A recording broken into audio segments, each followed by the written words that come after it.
తెలంగాణ ఉద్యమ చరిత్రలో ప్రముఖ నాయకుల్లో ఆలయ నరేంద్ర పేరు ప్రత్యేకంగా నిలుస్తుంది. తెలంగాణ అంశం జాతీయ స్థాయిలో పెద్దగా చర్చకు రాని సమయంలోనే ప్రత్యేక రాష్ట్రం కోసం ఉద్యమించిన నేతల్లో ఆయన ఒకరు. ఉద్యమాన్ని కేవలం ప్రాంతీయ స్థాయిలో కాకుండా జాతీయ రాజకీయ వేదికపైకి తీసుకెళ్లడంలో ఆయన పాత్ర గణనీయమైనదిగా పలువురు విశ్లేషకులు భావిస్తారు. ఆలయ నరేంద్ర రాజకీయ జీవితం మొదట జాతీయ రాజకీయాలతో ప్రారంభమైంది.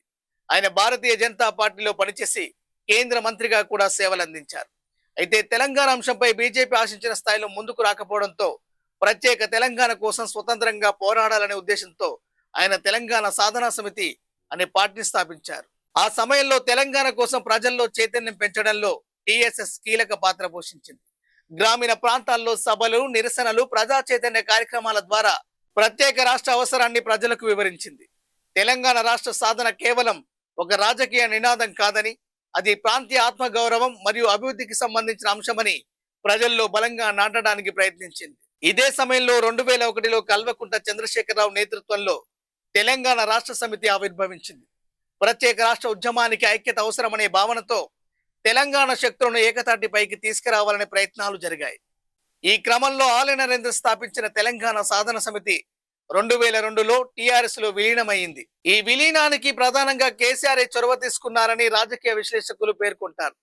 తెలంగాణ ఉద్యమాన్ని బలోపేతం చేయాలంటే విడివిడిగా ఉన్న సమస్యలు కలిసి పనిచేయాలనే ఉద్దేశంతో కేసీఆర్ ఆలయ నరేంద్రను ఒప్పించినట్టు అప్పటి రాజకీయ పరిణామాలు సూచిస్తాయి. విలీనం అనంతరం ఆలయ నరేంద్ర టిఆర్ఎస్ తో కలిసి పనిచేశారు. అనంతరం కేసీఆర్ కు ఆలయ నరేంద్ర మధ్య జరిగిన కొన్ని రాజకీయ విభేదాల కారణంగా ఆయన పార్టీ నుంచి వేరయ్యారు. అయితే తెలంగాణ ఉద్యమానికి ఆయన చేసిన సేవలను పలువురు గుర్తు చేస్తుంటారు.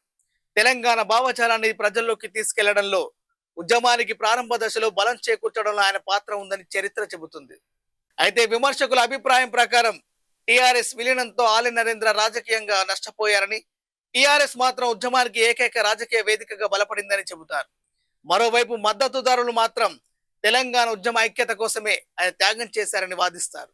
తెలంగాణ రాష్ట్రం ఏర్పడిన తర్వాత ఉద్యమంలో పాల్గొన్న పలువురు నాయకులకు తగిన గుర్తింపు రాలేదన్న చర్చల్లో ఆలయ నరేంద్ర పేరు తరచుగా వినిపిస్తుంది.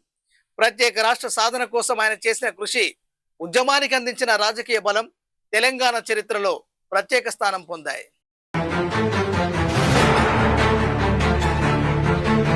తెలంగాణ కోసం ఆలయ నరేంద్ర ఒక ముఖ్యమైన ఉద్యమకారుడు.